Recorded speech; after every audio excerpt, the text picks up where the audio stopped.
Hello दोस्तों, मैं प्रहलाद कुमार स्वागत करता हूं आपका पुनः पीके क्लासेस भिलवाड़ा में। दोस्तों, आपको वीडियो अच्छा लगे तो लाइक एंड सब्सक्राइब जरूर करें। दोस्तों, पहले वीडियो में अपन ने समझा कि हृदय क्या होता है, इसका वजन कैसा होता है तथा इसका कार्य क्या होता है, ये कितने भागों में बटा हुआ होता है, हृदय को सुरक्षित रखने वाली हड्डी कौन सी होती है, हृदय की शाखा को क्या कहते हैं जिसमें हृदय का अध्ययन किया जाता है, और हमने देखा कि हृदय के डॉक्टर को क्या कहा जाता है। इसी के साथ आगे आज हम इस वीडियो के अंतर्गत हृदय की क्रिया विधि को समझने वाले हैं। आपको ये हमेशा ध्यान होना चाहिए कि हमारे शरीर के अंतर्गत दो प्रकार की नलियां पाई जाती है जिसमें रक्त बहता है। एक तो होती है धमनी और एक पाई जाती है शिरा। यह आपको हमेशा ध्यान होना चाहिए कि धमनियों में हमेशा शुद्ध रक्त बहता है। भाई साहब, कौन सा रक्त बहता है? शुद्ध रक्त बहेगा, जबकि शिराओं में हमेशा अशुद्ध रक्त बहेगा। अशुद्ध रक्त बहेगा, यह आपको पता होना चाहिए। यहाँ पे इस चित्र के अंतर्गत जो आपको आसमानी कलर यानी ब्लू कलर में जो ये भाग दिख रहा है, ये अशुद्ध रक्त है, गंदा रक्त है, जबकि ये ब्लैक यानी काले कलर में जो आपको काले रंग में जो भी दिख रहा है, ये क्या है? शुद्ध रक्त है। ये आपको पता होना चाहिए, ध्यान रखना आप, ठीक है।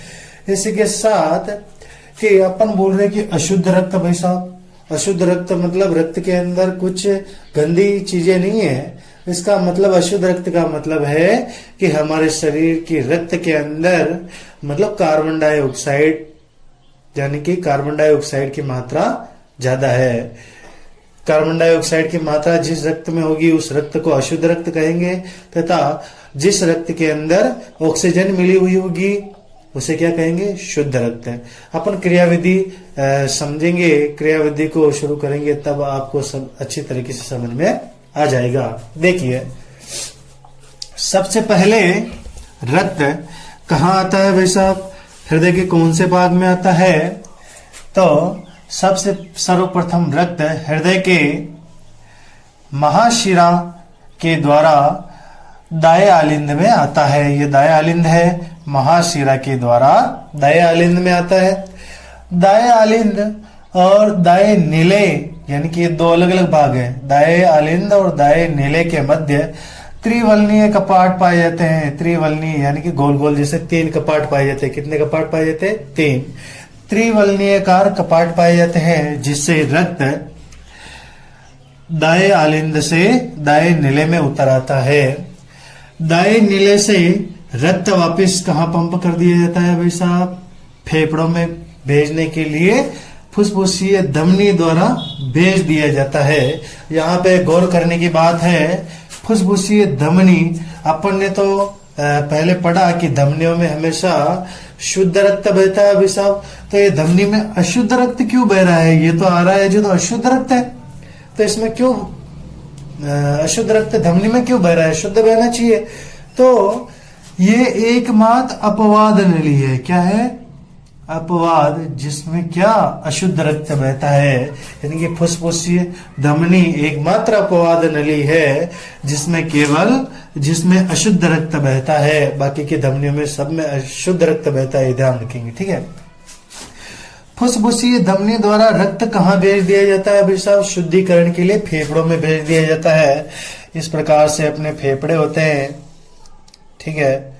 कभी देखा होगा कि फेफड़ों के नीचे ही हृदय पाया जाता है, ठीक है।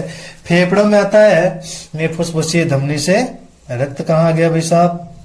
फेफड़ों में आ गया, ठीक है। फेफड़ों में कुछ छोटी छोटी ऐसी नलियां होती है, वो क्या करती है कि रक्त में से, ब्लड में से क्या करती है? कार्बन डाइऑक्साइड को बाहर निकाल देती है, यानी कि और ऑक्सीजन को रक्त के अंदर मिला देती है। रक्त क्या हो जाता है? शुद्ध हो जाता है। यानी कि ऑक्सीजन जनित रक्त क्या होता है? शुद्ध, और कार्बन डाइऑक्साइड जनित रक्त क्या होता है? अशुद्ध। ये आप ध्यान रखेंगे, ठीक है। क्योंकि देखो, अपन हमेशा से सुनते आए हैं कि अपन सांस लेते हैं तब ऑक्सीजन को लेते हैं और वापस छोड़ते हैं तब कार्बन डाइऑक्साइड को छोड़ते हैं, ठीक है। तो ऑक्सीजन क्यों लेते हैं? क्योंकि ऑक्सीजन हमें जिंदा रखती है। तो ऑक्सीजन को फेफड़े क्या करते हैं, रक्त के अंदर मिला देते हैं, जिससे रक्त शुद्ध हो जाता है। और अशुद्ध रक्त मतलब अशुद्ध रक्त में से कार्बन डाइऑक्साइड बाहर निकाल देते हैं और ऑक्सीजन डाल देते हैं। ये कार्य कौन करता है भाई, फेफड़े करते हैं। वापिस रक्त कहाँ जाता है भाई साहब, वापिस रक्त कहाँ जाता है, यहाँ वापिस रक्त जाता है भाई साहब बाह्य आलिंद में जाता है। ठीक है, ये रक्त कहाँ गया, वापिस बाह्य आलिंद भाग में गया। बाह्य आलिंद भाग में रक्त जिस नलिका द्वारा जाता है वो फुसफुसी शिरा कहलाती है। ठीक है, अब शिरा यहां से वापिस रक्त क्या हो गया, पहले अशुद्ध था, फेफड़ों से शुद्ध हो गया, शुद्ध होके जा रहा है। रक्त कौन सा है अभी साहब, शुद्ध रक्त है ना, शुद्ध रक्त है। और किसके द्वारा वापिस हृदय में जा रहा है, शिरा द्वारा। यहाँ पर भी गौर करने की बात है कि शिराओं में तो हमेशा अशुद्ध रक्त बहता है साहब, लेकिन ये तो शुद्ध रक्त जा रहा है। तो फुसफुसीय शिरा भी एकमात्र अपवाद नली है। क्या है, अपवाद है। क्या है, अपवाद नली है जिसमें शुद्ध रक्त बहता है। ठीक है, और वापिस रक्त फुसफुसीय शिरा द्वारा हृदय के बाह्य आलिंद भाग में आता है। बाह्य आलिंद और बाह्य नीले के मध्य दो वलनीय कपाट पाए जाते हैं, द्विवलनीय है ना, दो कपाट पाए जाते हैं। इनके बीच में तीन, इनके बीच में द्विवलनीयकार कपाट पाए जाते हैं, जिसके द्वारा रक्त बाह्य आलिंद से बाह्य नीले में उतर आता है। और बाह्य नीले के द्वारा वापिस ये रक्त शरीर में महाधमनी द्वारा पंप कर दिया जाता है, महाधमनी में भेज दिया जाता है। तो इसकी सामान्य से क्रिया विधि है, वापिस शॉर्ट में देख लेते हैं इसको। सबसे पहले रक्त महाशिरा द्वारा दाएं आलिंद भाग में आता है। दाएं आलिंद और दाएं नीले के मध्य त्रिवलनीकार कपाट पाए जाते हैं, जिससे रक्त नीले में उतर आता है, यानी कि दाएं नीले में उतर आता है। दाएं नीले से रक्त फुसफुसी धमनी द्वारा फेफड़ों में पंप कर दिया जाता है। फुसफुसी धमनी एकमात्र अपवाद नली है जिसमें अशुद्ध रक्त बहता है। और फिर रक्त फेफड़ों में आता है। फेफड़े रक्त में से ऑक्सीजन कार्बन डाइऑक्साइड को निकाल देते हैं तथा ऑक्सीजन मिला देते हैं, और जिससे रक्त शुद्ध हो जाता है। शुद्ध रक्त वापिस हृदय में बाह्य फुसफुसीय शिरा द्वारा बाह्य आलिंद भाग में आता है। फुसफुसीय शिरा एकमात्र अपवाद नली जिसमें शुद्ध रक्त बहता है। बाह्य आलिंद भाग में से और बाह्य आलिंद भाग और बाह्य नीले के मध्य द्विवलनीकार कपाट पाए जाते हैं, जिससे रक्त बाह्य नीले में उतर आता है और बाह्य नीले से रक्त वापिस महाधमनी द्वारा शरीर में पंप कर दिया जाता है। तो ये सामान्य से क्रिया विधि है। ठीक है, तो जब तक आप इसको समझोगे नहीं तब आप इस पर कुछ लिख भी नहीं सकते। तो बस अपन ने जो देखा वही चीज को अपन वापिस यहाँ पे लिख रहे हैं, तो ध्यान से देखिएगा। इस हृदय को अपन समझ तो चुके ही हैं, इसी के साथ में जो लिख रहे हैं वो भी अपन ने जिसमें से समझा वही बातें अपन यहाँ पे लिखेंगे। मान लो हृदय का प्रश्न आता है, लगभग आप मान के चलो 4 से 5 नंबर का प्रश्न आता है चित्र बनाने का और उसकी क्रिया विधि का वर्णन करने का। तो देखिए अपन शुरू करते हैं। पहला पॉइंट में क्या होता है कि रक्त सबसे पहले महाशिरा द्वारा दाया आलिंद भाग में आता है। सर्वप्रथम रक्त महाशिरा द्वारा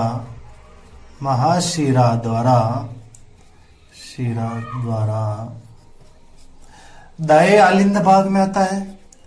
दाया आलिंद भाग में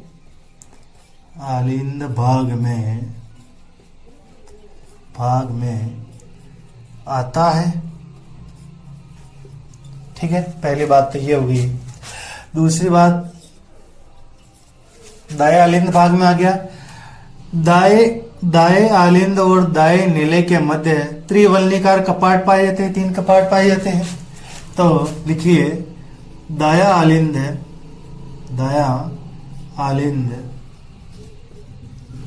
व दाया नीले दाया निलय के मध्य त्रिवलनीकार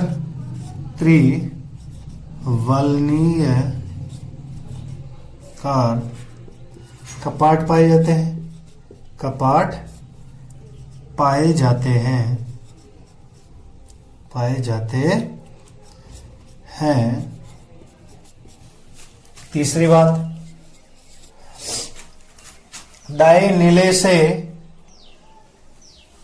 वापिस दाएं नीले के द्वारा दाएं नीले में आ गया, दाएं नीले से वापिस महाधमनी, दाएं नीले से वापिस फुसफुसीय धमनी द्वारा दाएं नीले से दाया नीले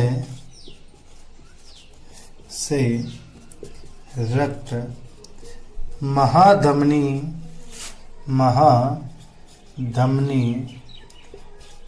द्वारा, एक फुसफुसीय धमनी है ना, महाधमनी नहीं है, फुसफुसीय धमनी है ना, रक्त फपूस धमनी द्वारा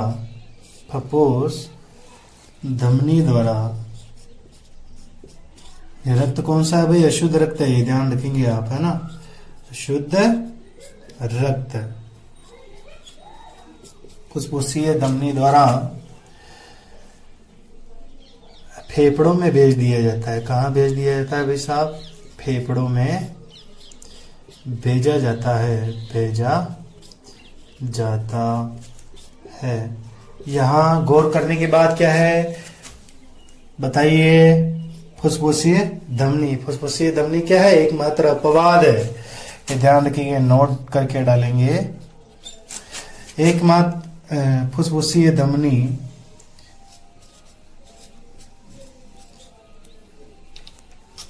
फप्पूस धमनी एकमात्र अपवाद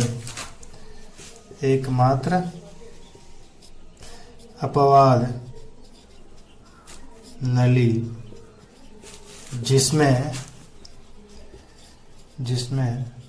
अशुद्ध रक्त बहता है, अशुद्ध रक्त बहता है।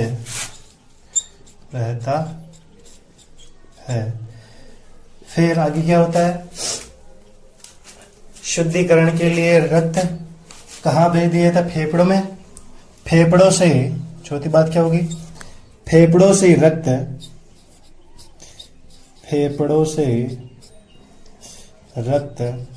शुद्ध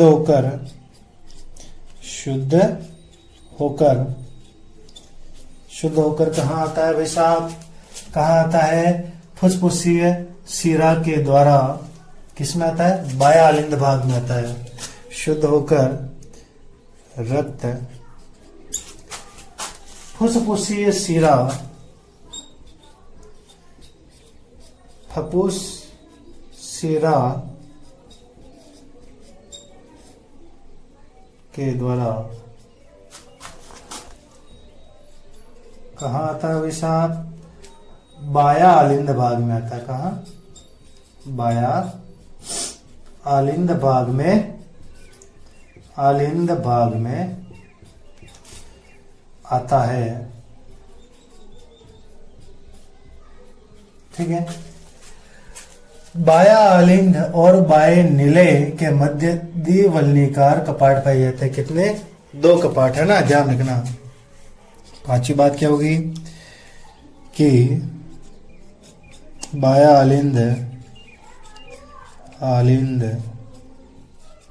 व बाह्य निलय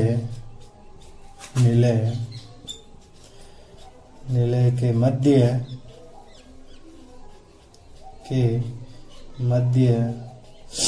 द्विवलनीकार है ना, 2 कपाट पाए जाते हैं। द्विवलनीय कपाट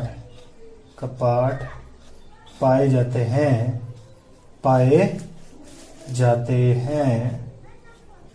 ओके। फिर रक्त कपाट पाए जाते हैं जिसके द्वारा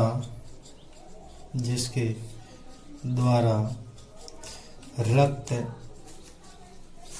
कहाँ उतर आता है? बाएं नीले में उतर आता है। बाया नीले, नीले में उतर आता है, उतर आता है। उतर क्या गया? फिर बाएं नीले से रक्त महाधमनी द्वारा, यानी कि छठी बात क्या होगी? बाया नीले से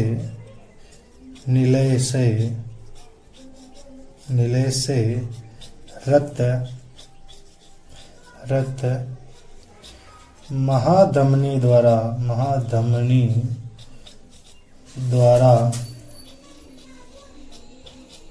रक्त महाधमनी द्वारा शरीर में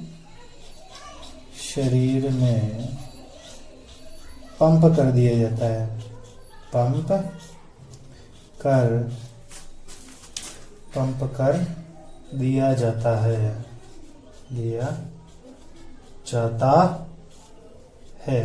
कहाँ पंप कर दिया जाता है भाई साहब?